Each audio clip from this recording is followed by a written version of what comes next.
So I don't know if we want to do Q&A, if there's a mic out there in the audience somewhere. Oh, everyone just got up. Well, it's a big responsibility, otherwise we have to fall back on talking about periods, vaginas. What other things do girls have? Boobs? Scoliosis. My scoliosis. I'd like to talk about that for about 45 minutes. Well, there's even some girls who don't have vaginas and boobs. It's 2016, all right? It is. Anybody can be a lady of Rooster Teeth. We also, I guess it's an appropriate time to mention, we're working on starting a women's podcast at Rooster Teeth right now. We did a taste of it for the holidays. We did, where we had these ladies and Mariel as well. So we're going to mix it up, try to get all the girls on at some point, maybe even a guy every now and then, if he's appropriate. An honorary lady of Rooster Teeth. Exactly. Like Chris. Chris is an honorary lady of Rooster Teeth, of course. I'll be the honorary male representative every now and then. I'll take that responsibility. That's fine, yeah. Someone's got to do it. So yeah, look for that in like April-ish. Can I ask a question, just like as a discussion point to start with? Sure. Sometimes I get asked, you know, when I go to sort of women-specific events, particularly in the industry and stuff like that, sometimes I get comments from people who are like, if you really want to make gaming something that's like about equality and you know, for women to not be treated differently, why do you feel the need to go to female-specific events? Like, why wouldn't you just kind of just be a normal person and a gamer and just like, you know, let it ride? Why? Because I really love going to female-specific events and kind of connecting with other women, but why do you think it's important? Because boys are terrible at talking about girl stuff. They get so squeamish. I thought you were just going to say boys are terrible. Yeah. Ashley, am I right, ladies? Oh, yeah. That's what you're doing wrong, Ashley. You need to hang out with more men, because men don't do that, all right? I just feel like, honestly, it's about support, it's about empowerment, it's about, I mean, it's not exclusionary just to be proud of who you are as a female gamer or any kind of gamer. You can absolutely support other people and be proud of who you are as well, and you can empower other people. I think there's not enough female empowerment in the industry. I mean, you're absolutely kidding yourself if you think that there's not a problem of harassment in the jobs that we do for women. And I think that showing women coming up, like, I had like Morgan Webb, and that was like when I was in college. Like before then, I couldn't name a single female gamer that was like big in the industry. So showing women that it's normal that men and women play video games and that we are all empowered and you can all be welcome, I think is very, very important. See, for me, it comes down to variety a lot. It's easy to find dudes. Two people are excited. Y'all are everywhere. And sometimes you just want a little bit of variety. And it's easy to find that when you go to events with more women at them and you have all those things in common plus games. So it's just, you know, sometimes women go out for drinks together. That doesn't mean that they don't also hang out with dudes. Yeah, I think it's just also really common in workplaces and in game development studios as well for them to still be very like sort of male heavy, and there's still a kind of general feeling that it's not a place that encourages women, you know, as much as it could. So I think a lot of the events I've been to have been about supporting women in the sort of game workforce and the tech industry and stuff like that, which is really, really cool. But I always just find it interesting when I hear that response of people sort of saying, like, why would you want to go out and hang out with other women and make it like a girls' club? It's like, it's not about that. It's just about kind of trying to balance the scale a little bit, and sometimes you need to get a bunch of women together and talk about how to make that happen, you know? Yeah. I just find that you guys are nicer to me than my coworkers. So I like that. One of which is your husband. Yeah, no, that's your husband talking about. Calm down. I mean, same with Achievement Hunter. I mean, that's one of the best things that Jeff spoke to me about whenever I was first hired, and obviously Achievement Hunter is a lot of men are in Achievement Hunter, surprisingly enough. Well, let's play fast and loose with that term. But the one thing he said to me, and I appreciated it so much, is he said, I feel like you fit in the humor of Achievement Hunter mostly, and there wasn't really a need to fit a token female spot, which I would never ever want, and I think it's so silly to think of women or female as one bland terms. Like, that's so many things that could encompass that definition. And just to have him say, like, I see you, Lindsay, as you, and I'm welcoming you. It's like that scene from Avatar. It really is. I see you. Yeah. And not as boobs. That's crazy. It's like, thank you so much. I am a human. Thank you. Yeah.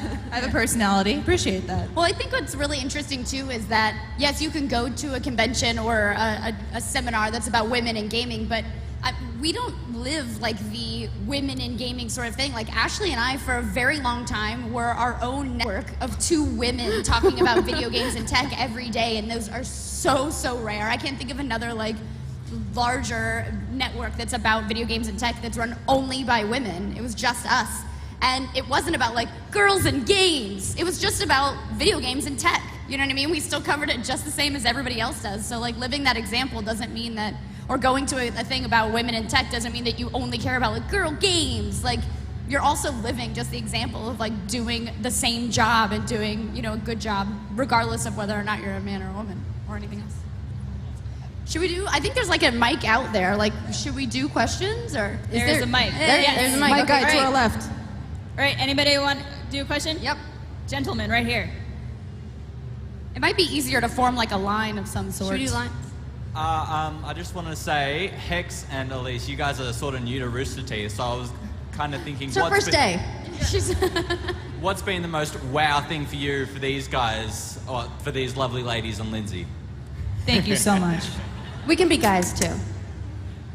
I think And I have the dudes. biggest dick in the Achievement Hunter office, probably. Let's be honest. Yeah. I think just like the energy that surrounds Rooster Teeth is really infectious, and it's really exciting to be a part of. You know, good game is something that is, you know, is quite like localized to Australia, obviously. So it's exciting to be a part of that and to create something that's uniquely Australian. But Rooster Teeth is kind of a whole different ball game. So it's kind of crazy. I mean, I've known Ashley for a really long time, actually, so it's kind of been really wonderful to kind of watch your journey through Rooster Teeth as well, and having known that we've been camping and we've been like, you know, doing all this like crazy stuff for so long, and now I'm sitting here next to you. Our first date, Chatting we games. had drinks that got set on fire. That's right, yeah. And when we went camping, you told me how to make hobo dinners. Oh, yeah. Which is basically just a bunch of like meat and vegetables and stuff, and you put it in foil and like stick it in the fire. Do you That's guys, like- anybody heard about hobo dinner? Well, I guess we're in Australia. A couple people have. So, okay, here's the thing. You go camping. You just cut up some potatoes, some mincemeat, some carrots, some onions, put a whole shitload of salt on that, and stick it in a fire for a while. It's perfect. Yeah. We've now covered the cooking portion of the Ladies of Rooster Yeah. Teeth panel. Like, You knew it was that's coming. a stir fry in America. Knew it That's was all that coming. is. Yeah, but Elise, like, what about but like you? cooking in the wilderness on a fire, like that's Yeah. pretty awesome. Yeah. I was like Bear Grylls with less pee. Yeah. Another Only a question? little though. Anyone else? Wait, Elise, do you want to talk about what it's been like to be at Rooster Teeth? I was like, fuck Elise, let's Yeah. skip it. No. I know we're all thinking it, but Well, it generally smells in the environment I'm in, but oh, sorry, Lindsay, I outed you. But everyone is incredible. Everyone's so supportive and welcoming. And I mean, the guys at Funhouse are great. I'm so lucky to be part of this now, and I enjoy my job every single day of my life. And I love Sean Poole. I love Spool. There, I said it. I feel like he should be on this panel. You should. Honorary. Yeah. anyone else? Questions? Oh, I think you have some people there who've. Yeah, You can pick. It's okay. yeah, it's on you. Being like female content creators, how often do you guys read the comment section of anything you post? And do the negative ones affect you, or do you just brush it off after a while? I don't know about everybody, but I read comments all the time on everything, whether or not I'm in it or not, just, you know, to know feedback of our audience. There's a lot of negativity still on the internet towards women in any type of content, especially gaming, so I think, you know, we're still moving forward in that sense, but, you know, you definitely grow a very thick skin if you're a lady in the industry. I'm sure these guys could talk about it too, but... Yeah, I think Ashley in particular has always said that, you know, a lot of people say like don't read the comments, but for the No in particular, we always read the comments. We always want to know what people think and how we can improve our channel and how they receive the news that we're doing in our jobs. So we're always reading comments. I in particular have a career that is less clothing than most. Doing a lot of like the underwear modeling that I do invites that kind of negativity on a level that a lot of women thankfully don't have to deal with, but still, I mean, like, there's variants of that in everyone's career, I think. Yes, you have a very, very thick skin. It helps that my daily job for the last, like, 4 years has been on YouTube, which is like just like the crucible of shit. But yeah, I mean, you learn to like brush it off, and I think the most important thing you learn is to treat all of the positive comments you get just as much, like give it just as much weight as the negativity that you receive, because you'll read 10, like, oh, you did a great job, and you'll see one shitty thing, and you'll let that stick with you, and you think, well, I didn't even give that weight to the 10 nice things that I read, so. Yeah, I've been working on the internet for 15 years now, probably, maybe 16, and I don't think there's anything left on the internet that can really, this is not a dare, that can really like shock me into just like outraged offense. Like I will never quit anything because of some internet comment. In the end, they're the kinds of things that people say because they would never actually put them out loud. And you have to take them with a grain of salt. You know, you have to filter through it. It's like, just sieve it.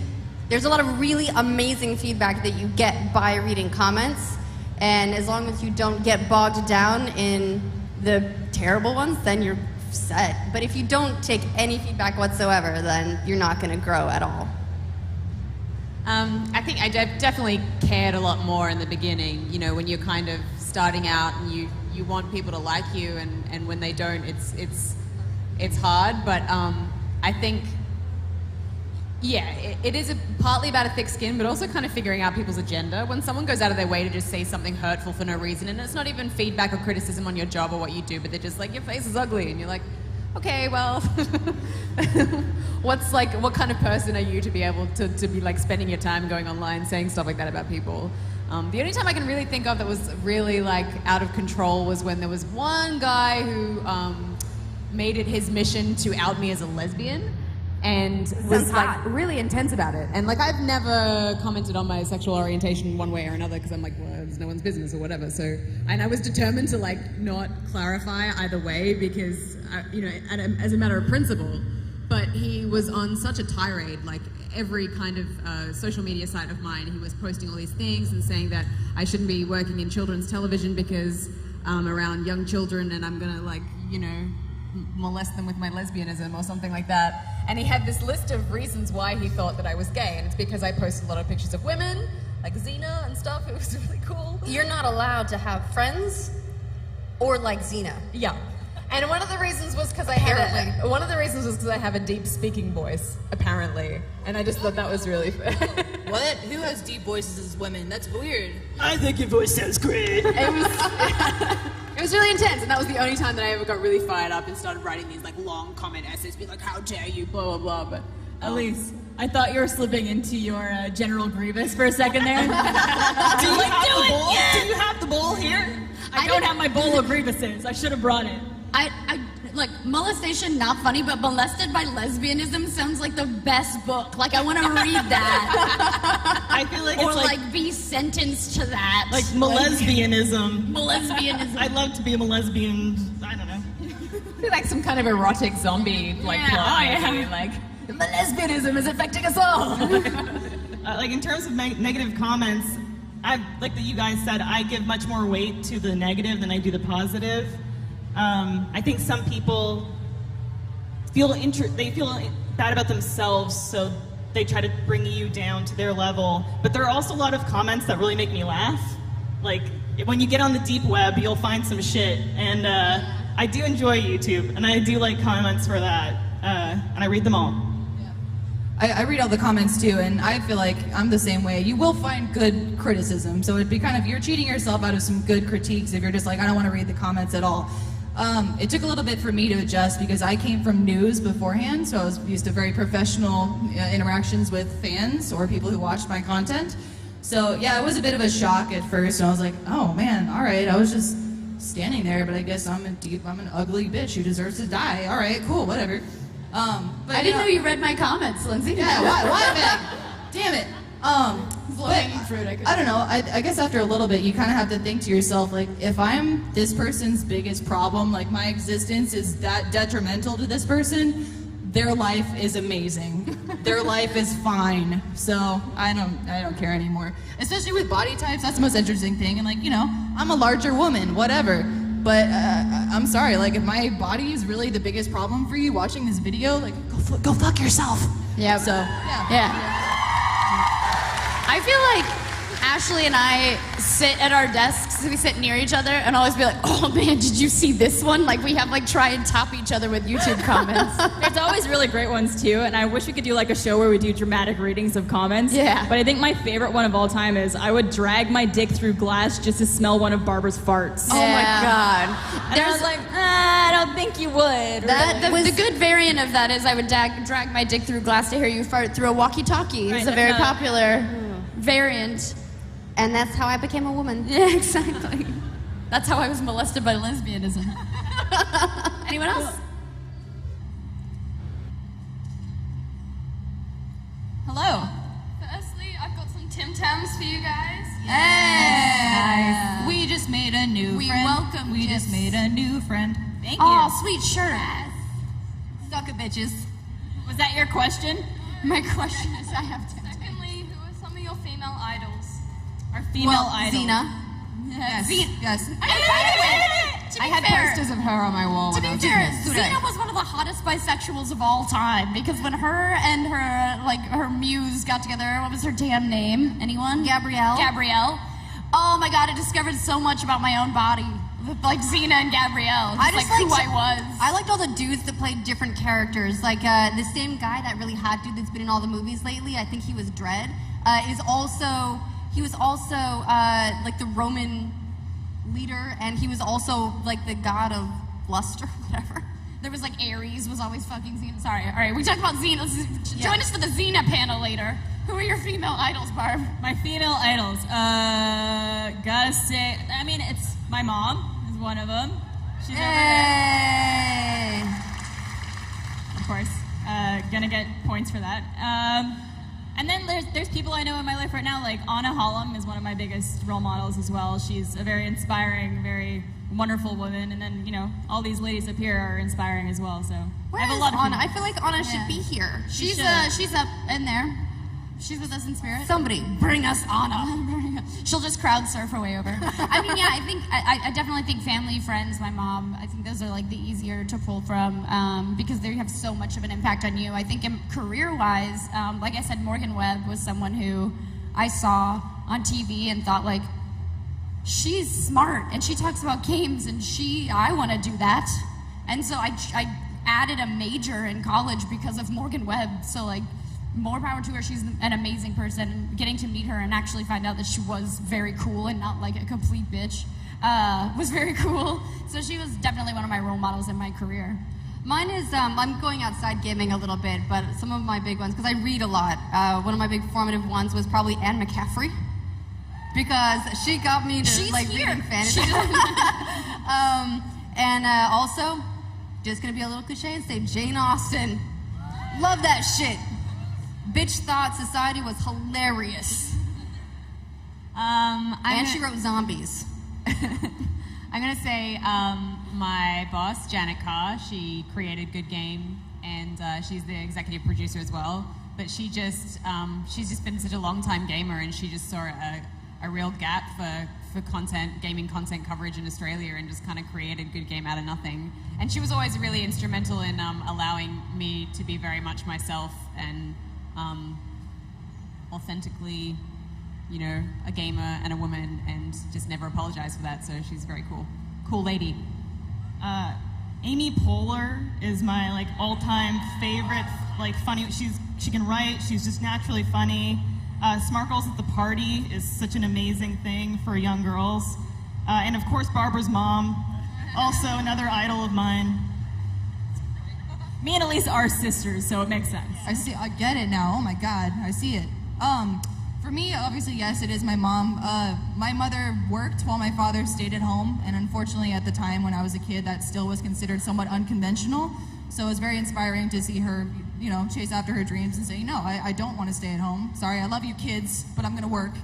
But along with that, I have a weird, interesting relationship with Joan Jett, where I both want to be her and I'm in love with her at the same time.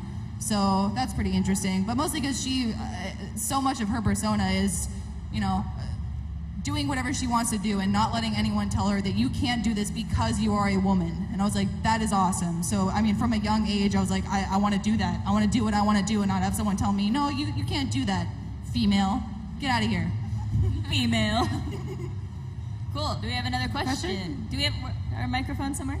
Oh, it's been passed. The We torch. have a new microphone person. Run! I love your tights. Hello, Barbara, I've made you an Orf badge. Oh my god! Yes! Oh my god, it's so cute. Thank you so much. Great job. Oh my god, that's so cute. She came by our booth earlier. That girl is insanely talented. Well done. Nice. Screaming into a pillow. Thank you. My question is for Elise. So you joined Funhouse after they already established a large viewership, and I was wondering if you were worried about how you'd be received by the audience by joining them much later, being a female, and how has that been for you? Has it been positive and negative, bit in between? Yeah, it was like a gazelle at a lion's den. I was pretty terrified, and I expressed that apprehension to Bruce, and then Bruce was like, if anyone has a problem with it, we don't want them watching. He was pretty straightforward, and he told everybody, he said, if you do anything, I will mess you up. So if anybody jumps me after this panel, remember, Bruce is gonna get to you. But everybody in the community has actually been really, really supportive and really wonderful, and I'm having a great time. Elise is auditioning for Miss America right now, just so you know. My favorite color is opal. Is that a color? You're well on your way. Hi, just first off, Hex, I've been a big fan of you for years, so thank you for everything you've done. Oh, thank you so much. Thank you for watching. Appreciate it. So all of you guys have significant others working with you guys and Rooster Teeth. So I was wondering, do you guys have an agreement with them about protocols and what you do when you go into work with them? You want to start at your end, Linz? Yeah, we technically do. We do have a handbook. I mean, obviously, Rooster Teeth is a lot of things go that would not fly at any other companies, but we do have rules and regulations that we have to follow. And there is a point where if someone says, that wasn't cool, we have to say, all right, yeah, that wasn't cool. Now let's adjust to that. So, and we're growing so much at such a crazy rate lately too that we have to adjust to that, and we have to become a little bit more professional in what we do. So it's a little bit of an interesting song and dance, but yeah, there are rules and regulations that we do have to follow. Yeah, I mean, the number one rule and regulation is film it. Yeah, as long as it's on camera. But the number two regulation that follows that is once you've filmed it, if it turns out that the person who was filmed it doesn't want it, it doesn't go anywhere. Nope. And people get upset about the censorship, but we have to do it. Sometimes things go a little bit too far. It's a trust circle. No, you can't be your worst if you don't trust each other. No, it is. I think a lot of people too will assume oh, so and so is really bothered by a lot of people. A good example is a lot of people think Gavin is really bothered by the me and Ryan jokes, and it's if he really was, you wouldn't hear a Meg and Ryan joke ever, because we take that very seriously. We take people's discomfort very seriously. But for Gavin and I, personally, we never work together. We'll do $1 Million Butt or something, but we really don't guest on each other's YouTube channels or anything like that. He works in Achievement Hunter, he works in a different building. I never see him. And that's by design, because when I sit down, I don't know how you and Michael do it, but if I see him on $1 Million Butt, I sit down at night and I'm so I saw you today, so I'll just go over there now and then see you later. We're so desensitized. We're hi, what's up? All right, cool. We pass each other. Yeah. No big deal. I kept mine a secret for a long time just because I was didn't want to talk about it really. And then it kind of got to a point where, we went traveling overseas for 2 months, and there's all these photos of me in all these different places. And people are who is taking the pictures? And I was a ghost. But yeah, and eventually I was kind of oh, this person's a big part of my life, and I just wanted to keep taking photos of them. And he works in the office with me, but in a very different role, so we don't see each other that much. But I will say that if you are kind of involved with someone and you do want to go and be mildly inappropriate with them, just make sure it really is them, because I had an incident recently where I was there was no one else in the office, and I saw him he was leaning over a camera, and he just had his jeans and white t-shirt on, and I was hey baby, and I kind of walked up, and Goose turned around, and I was holy shit, and he was what? what? And I could see on his face, and he saw on my face what had almost happened. And I went bright red and ran away. And we laugh about it now, but it was he almost got molested by my lesbian. I would say that's just a good excuse to just touch other people at work. Whoops, I thought you were Gavin. Oh, I'm sorry, I didn't see you there. I could never mistake anyone's butt for Aaron's butt. It's very distinctive, so that'll never be a problem. That's because it's just below a super weird shirt. Yes, it's true. Also, thank you for the nice caress. Yeah. I'm sorry my face is so sweaty. It's all right, I added to it with my hand sweat. See, like going along with that of like accidental inappropriateness, I guess, like I've run into incidents where we have fake Twitter accounts where people will impersonate us and then message fans. So every now and then I get messages from fans like, hey, that was really cool when you sent me that hentai picture. I'm like, yeah, that was not me. Let me stop that right now. And also, here's another hentai picture. Also, check this out. Yep. Hi, I made a pusheen for Lindsay. That's awesome. Thank you so much. Goodness. That's awesome. I'm not crying, you're crying. Oh, you have awesome leggings, too. Cute. It has a That's little so cute. That's so cute. Oh my goodness. Well, you're just gonna stay right here. Now she's pregnant. A little pushing. Pushing pregnant. That's better than a baby, though. What you It is, damn straight. I can like throw this and it won't cry and stuff, yeah. It got dark really quick, I'm sorry. If you throw the baby hard enough, it won't cry either. Okay, go ahead. Boom! Bad time to announce I'm expecting. No, I'm just kidding. And Thank that you was for the last making time me Meg feel was better ever invited. instantly. G'day everyone. Meg, you were talking about speedrunning with Aladdin, which is an awesome game. Yeah. When can we see more speedrunning from Rooster Teeth? Because like speedrunning's awesome, Rooster Teeth's awesome. Just like chuck a channel in there. You know? You'll probably see it right here. Yeah, I would, I actually was talking to Ray about, I wanted to speedrun A Link to the Past, so I got a Super Famicom, and Andy, one of the most prolific Link to the Past speedrunners, who's like my hero, helped me out with learning the game, and was very encouraging, and so actually I was talking to Ray about how to stream that. That Ray was like, think a card, I don't know, I'll figure it out, and then I never heard from him again, so yeah, Gab's helping me figure out a card. I think we're gonna start Twitch streaming our Aladdin runs eventually. Awesome, thanks. Yeah. I'm good at speedrunning as long as I'm not wearing heels. Get it? Nailed it. Yeah. Hi. I'd just like to know who some of your favorite all-time... Where is that coming Where from? is this? Over here! God. Over here! Okay. Who some of your favorite all-time video game characters are? Princess Zelda. I mean, that's a good one. I wish you had said Princess Link, or just Princess Link. Zelda in her green tunic. She's so cute. All-time favorite video game characters. I had the biggest, like, no joke, actual crush on Leon from Resident Evil 4. Like, Hey, me too! so hot with like his weird emo cape of hair, and he turns down Ashley at the end, and you're like, like, and I I'm wanna it's 'cause beat he's Ada Wong. Yeah, Yeah. he's saving himself for me. I had like a real honest, and him and like Tuxedo Mask were like my like, someday they'll be real, and Legolas. That was it. Let's see. Obviously Jade from Beyond Good and Evil. April from The Longest Journey. Mario.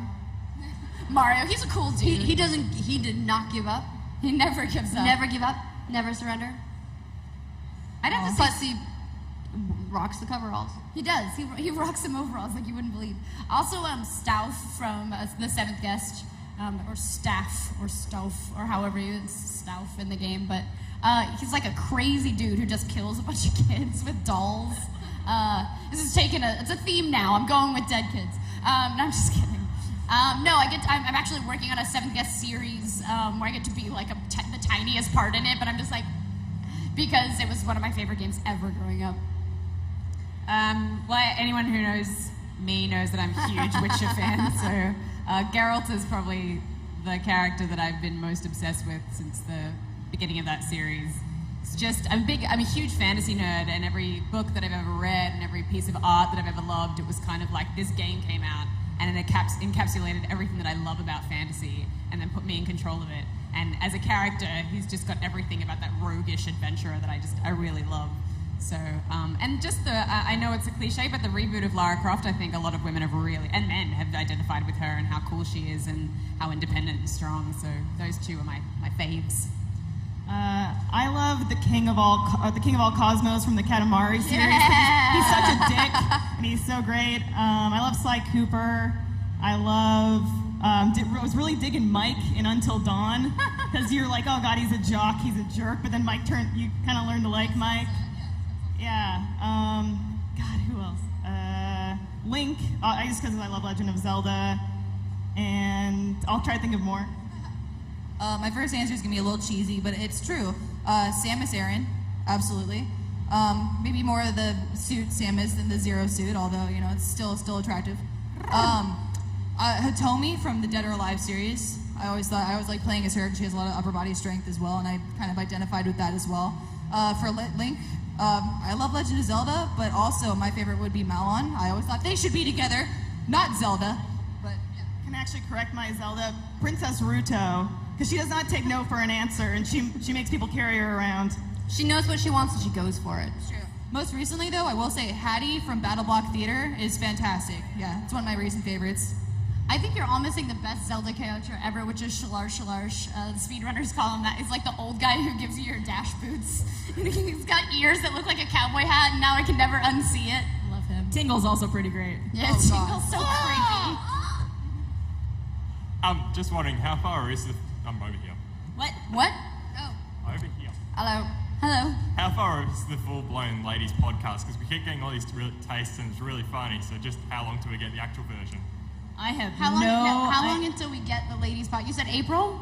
April, I think, is when we're going to start. I think we're going to start doing some test pilots and stuff like that, maybe for sponsors just to get it going. But I think it's slated for April. And it's an hour, right? Yeah, it's I think between 45 minutes to an hour, and it's going to be kind of more of like a Q&A kind of podcast, hopefully. Spoiler. It'll be great.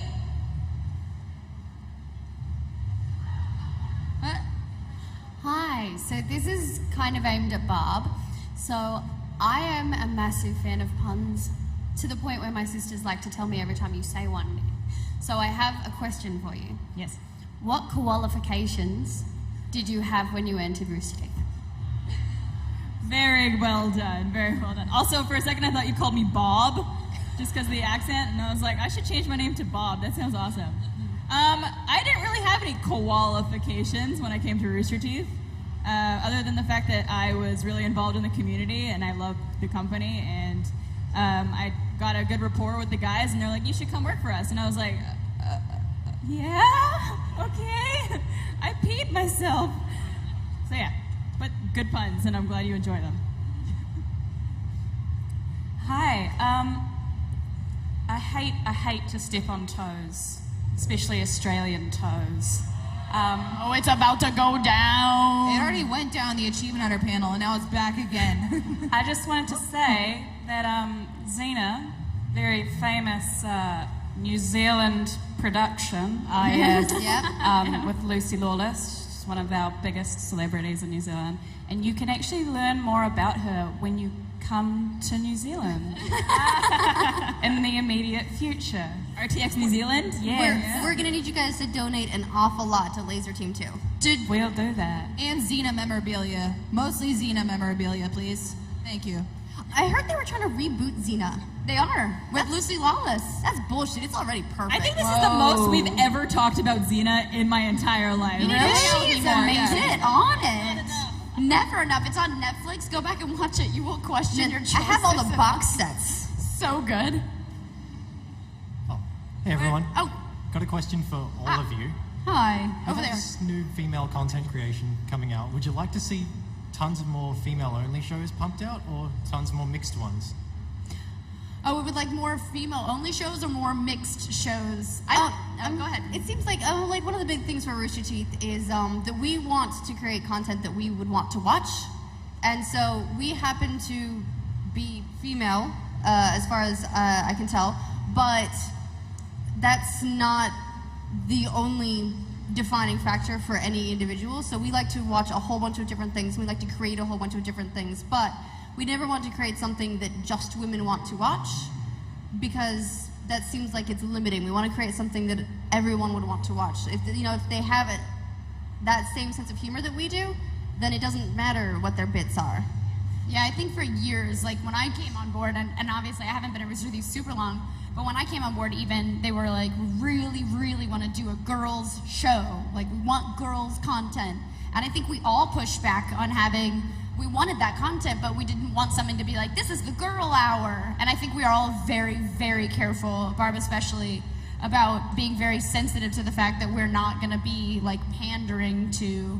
We have a large female audience. I think a lot of people underestimate the female audience for Rooster Teeth, and we absolutely want to speak to them, but like we would never, like Ashley said, just define you because you're a woman and you would want to by default watch a woman's podcast. Like, yeah, we use the example, you guys heard of this thing, Bic pens? They did this thing like pens for women, and they were like smaller and pink, and it's like, that's really stupid. Like, we don't want to do like a podcast for women.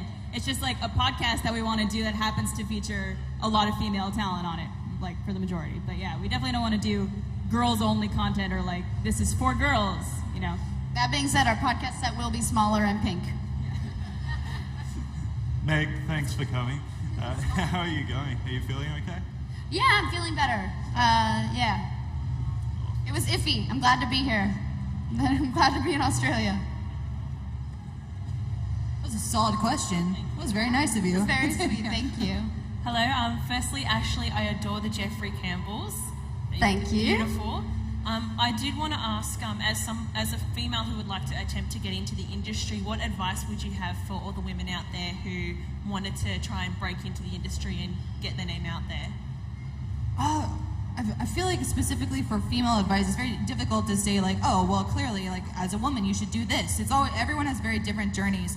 But I think the biggest advice that I could give is you are going to receive a lot of pushback, specifically because of your gender, unfortunately. But I would say never, ever let that stop you. I know so many women get discouraged after reading negative comments or just having, unfortunately, friends and family, people closest to them say, you can't do this. Don't listen. You're letting them win. Just keep doing what you want to do. Find your passion and follow it. Yeah, it depends on which facet of the industry you want to get into. If you're looking for like the back-end production and maybe you can't afford to go to film school, there's all kinds of open source software and tools that you can look at to try to learn and become part of that. In terms of just combating it as a female, be yourself and help the women around you, because like we're all in it's the struggle, hashtag the struggle. We're all out here and sweating and trying. It's just sweating and trying. I would say, try and work towards aligning yourself with people who share the same kind of values and things that you enjoy. Companies that you, again, I'm not sure what area of the industry you're looking to get into specifically, but companies that you really admire generally are the ones that are going to be most receptive to the kind of stuff that you're going to do. And the advice that I was given that I mentioned this morning in my keynote stands in that if you let your work speak for you, then you're not going to have to prove yourself to anyone, if they're inherently good people. So, and you can create your own work to start with, and that will kind of put yourself forward as someone who's capable, and people will see that you're switched on and talented, and you'll go far. Yeah, I mean, my advice for women is really the same as advice for men, which is find out what you want to do, go after it. Don't let anyone tell you that you can't do it. Know that you're gonna have to work your ass off, probably harder. But if it's not there, if there's not an opportunity there waiting for you, you don't need anyone to make that for you. Do it yourself. We live in an age where you can do anything you want online. You can start exactly what you want to do. You don't have to wait for anybody. So do it. And that's honestly, like, doing what you want to do is the best way to get into doing what you want to do professionally. Everyone has to start from somewhere, and usually it's from being bad at it first. No, I agree. I think I'd agree with Ashton that like just doing it and knowing that anybody you see that you think is like so good at what they do, they sucked. Nobody starts and is perfect at what they do at all. But for women in particular, I think that just in terms of my career, I think a lot of people, and when I was coming up, a lot of people were like, ooh, you're gonna do an underwear photo shoot. No one's gonna take you seriously now. Like, you've ruined your credibility. Like, fuck that. Be proud of how you look, and if you want to show it, show it. And if you don't want to show it, don't. Like, don't think that that's gonna take down or change your career. You are the only person who lets that change your career or define your career or put you in any sort of box. And it's sort of the thing that Bruce was saying about people being mean to Elise. Like, if someone lets modeling or whatever define you, that's not who you want to be working for. Those aren't the fans that you want following you or watching your content. Like, fuck them. Like, keep moving on and keep doing you. So don't ever let someone tell you that showing your body or being proud of your body or whatever is going to limit your career in any way, or it's something that you should be ashamed of, or that it's a cop-out. Your body's not a cop-out. It's part of who you are. Like, that doesn't open doors for you or whatever. People who think that, like, are assholes, and they're just trying to look for a reason that they aren't succeeding the way that you are. Yeah. Do you want to drop the mic now, Meg? Or? Yeah. Hi guys, I just want to ask you a quick question. This is mainly for Elise. In the Funhouse office, there is a lot of sexist jokes, and probably all of you have had to put up with it. Is there a point, or has there ever been a point where you kind of go, that's a bit too far? Yeah, maybe every day of my life.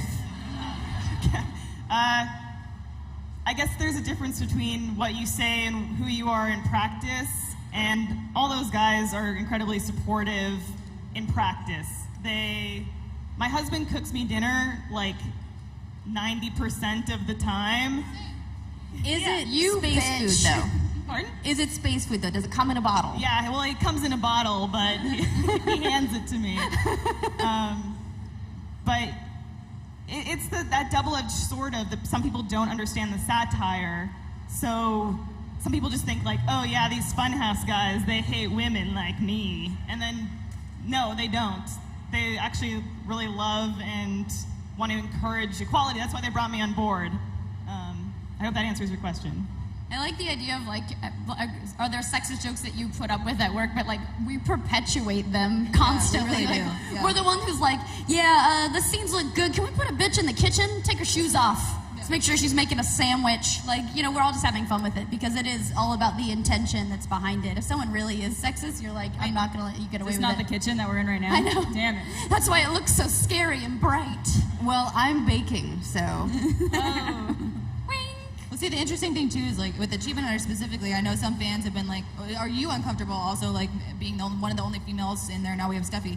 But I think also it's them, they have asked me before, like, are you comfortable with this Lindsay? And they have that personal relationship with me where I'm like, yeah, it's fine. You can make those jokes. And I'm the kind of person with my humor where I'll come back with, like, suck my tits, suck my flap, take that. Meh. The most sexist joke of them all. Meh. Suck my tits, I'm lactating. Yeah, suck my We flap. were just talking about that. We were literally last night talking about whether or not you could use a lactating tit to get someone's attention. Like, if you could just be like, shink, just to get it. I would do it. That's why Get I'm someone not in the ready eye. for kids. That would be so awesome. Yeah, I think they said we had 10 minutes left, so maybe one or two more questions. Hi, ladies. Hi. Hello. Early, I'm over here. Where? Right there, right in the back. Oh, right. Hi. So earlier today, you were saying about your role models and who you look up to.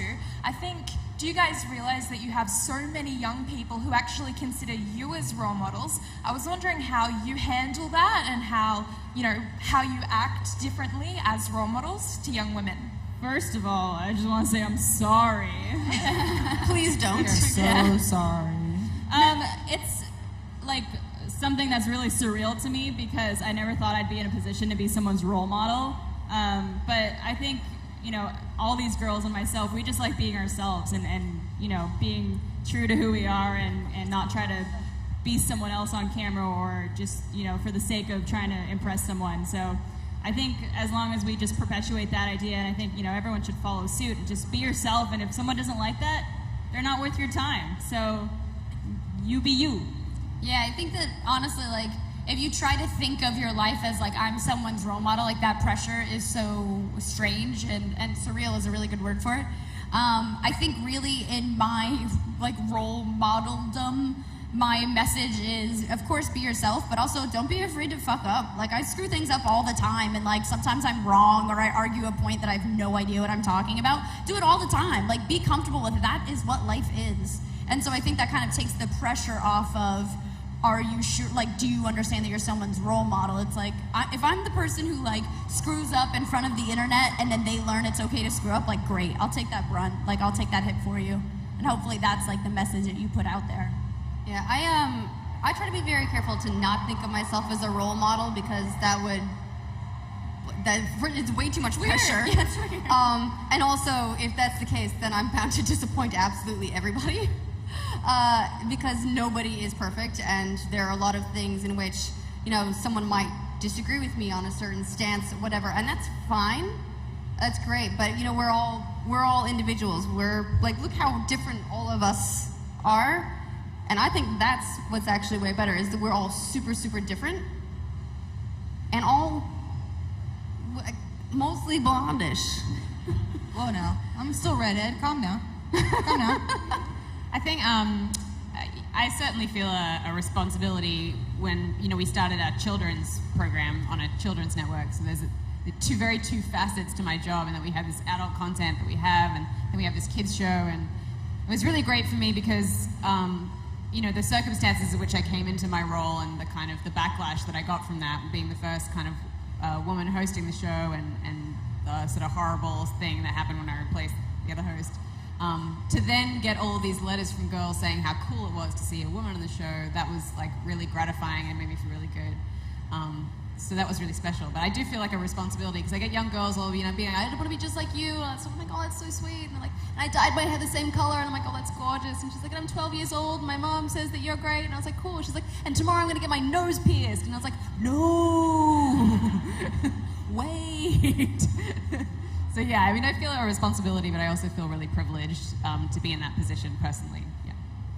I've always loved having like mentors and role models, and like occasionally, very rarely, someone has said that to me, and it's really flattering. But I'm still trying to become comfortable with myself, and I always like, if someone has said that to me, I've said, I hope that someday you can feel like you're your own role model, like you like yourself enough that, you know, you are who you look up to. That's a little sappy, so I just want to say that I am creating a series for Rooster Teeth starring Victoria's Secret models playing Dungeons & Dragons called Role Models. I hope you all watch it. It's coming to the Let's Play channel this spring. I'm a little sentimental, and it's gonna be cheesy, but I keep every single note that I've ever received from a fan because I'm still blown away that that's even happening in my life. So I feel very honored and humbled that anyone would even find that connection and find inspiration in my work. Very like they were saying, everyone else, that I feel like I'm just being myself. And if someone else can find a connection and feel like they're motivated through what I do, then that's awesome. But I feel like the biggest message that I can give to them or anyone else who feels like we're role models is like, you're a role model too. Like, you should think of yourself as a role model. Like, you're inspiring yourself. You're inspiring others around you. I'm sure there's friends and family who find happiness and love and joy from what you do. So, you know, it's a two-way street, baby. All right, guys. We actually are at time right now, so we have to wrap up. But thank you so much for coming to RTX Australia and for coming to the panel. And we'll see you later today or tomorrow. So thank you. Hello, everyone. Welcome to the RTX Australia live stream, powered by Twitch. It's Gus Cirola and also Bernie Burns. And Gus Cirola. Are you gonna let me use your mic? No, So intimate. this is We're like newlyweds. We know. This is like next level live streaming stuff going I here. can't do it. I can't even keep a serious face when I do that. So how you doing, man? I'm good. It's a crazy event. We've been here for all of about 6 hours at this point, right? Yeah, and something like that. I've already been on like 3 panels and done like there was some like interviews today and some other media stuff. But it's been great. Everyone has been really cool. There's been people come all the way from Perth here. What's the furthest away you've seen someone come? United States. I've seen a few people from the United States. Well, I think who Don flew was here from Vancouver too. Yeah, which is crazy to me. It's like you can see us a lot easier at the show in Austin, but the level of support here has been outstanding. You think that this will mean if we're doing RTX Australia every year, you think that'll mean less people from Australia now come to RTX in the US? I hope not. It's always really cool to see the Aussies together. Remember, we did I think we did the podcast panel in Austin this past year. We said, "Who's from Australia?" And two people raised their hand sitting next to each other. Right. Are you two together? Nope. Totally random. They just happen to be sitting next to each other. Really? Yeah. I don't remember that. Yeah, so it's those really weird connections that I like about these types of live events. It's like really people coming together, and then I'm sure those two people hate each other now. I was doing a signing earlier today, and there was somebody who came from Melbourne, and they was giving me a hard time about not having the first convention in Melbourne. Melbourne? I say Melbourne. I say Melbourne too. And then like the next 5 people after him were all from Melbourne as well. So it's like, did you guys all line up together? It's like, nope, just coincidence that we're all here. Absolute coincidence. Yeah, I mean, there's been people from all over. A ton of people from Perth, Canberra. A ton of people from New Zealand. Yeah, New Zealand as well. They're very vocal in the panels, the people from New Zealand. I like asking them what flag they're going to vote for. Or, sorry, what flag they're going to vote for. I didn't even know what that was until you talked about it in the panel. The Australian and New Zealand flags are very similar. Okay. There's just a minor color difference. The New Zealand flag has red stars. The Australian flag has white stars. So New Zealand dignitaries consistently get presented the wrong flag at their seat, so they want to make something that separates them a little more.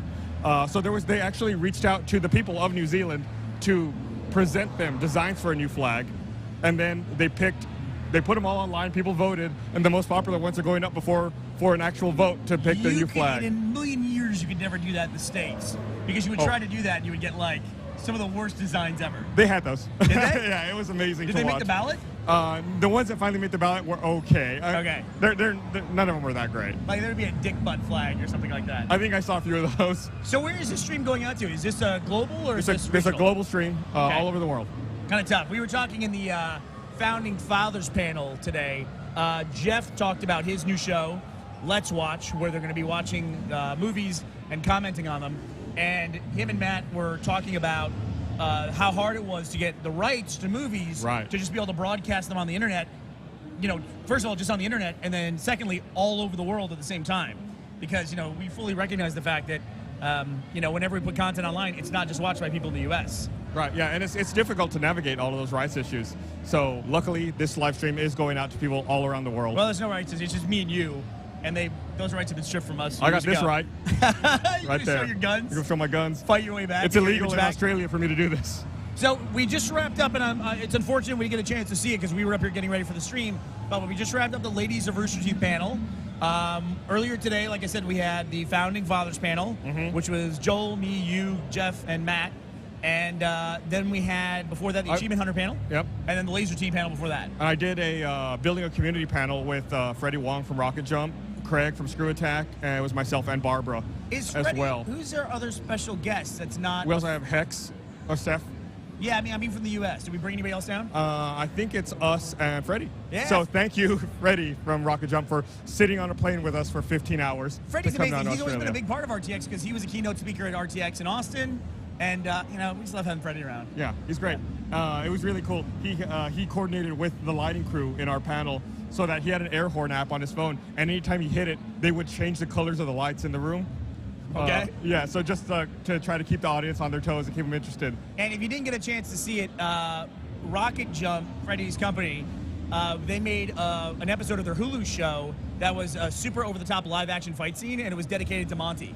Oh, and, yeah. He was saying that when they were working on it, they just felt like it was approaching that level of like just over-the-top action. Yeah. That it reminded them all of something that Monty would have made, so they wanted to dedicate the whole episode to him. Yeah, that just came out, I think, 2 weeks ago. It was really recent. It was like one of their most recent episodes. Yeah, one of the most recent ones. They're right over there. If you are in Australia watching this live stream, they are right over there in that booth. If you can hear the cheering, people are signing autographs down there in the autograph signing area. Ryan just showed up to do one of his signings.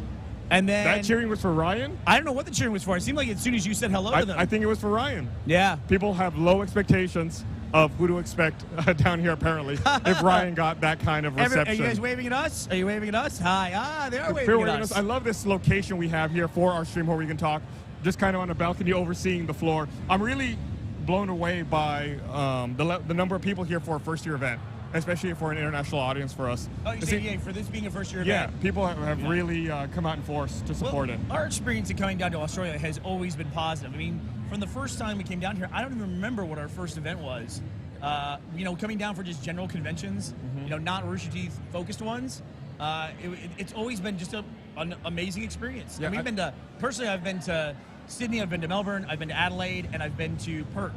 And everyone, no matter where you go, is like super appreciative of the fact that you come all the way across the ocean. And everyone here's just fantastic. Yeah, it's a great crowd. It's really, really awesome.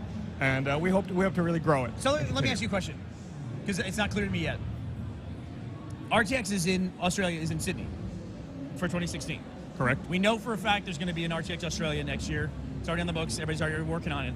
Do we know, is it going to be in Sydney again, or is it going to move around? I know the answer to that. I don't know if I can answer that question, though. Okay. I don't know if they're working on a press release or something, so I can't say we will be back in 2017. That much I can say. I should probably point out I'm actually kind of crippled here, it's a too. monitor. I have, for my signings today and everything else, I have a splint on my finger because I cut my hand. I talked about it on the podcast, but I guess not everyone saw the latest episode of the podcast because people have been asking me all day long, what did I do to my finger? Whenever you're injured, people always want to know, what'd you do? Yeah. I don't know what that is. They want to laugh at you inside, like, Pretty much. oh, that's so sad. So this is not broken. I cut my finger,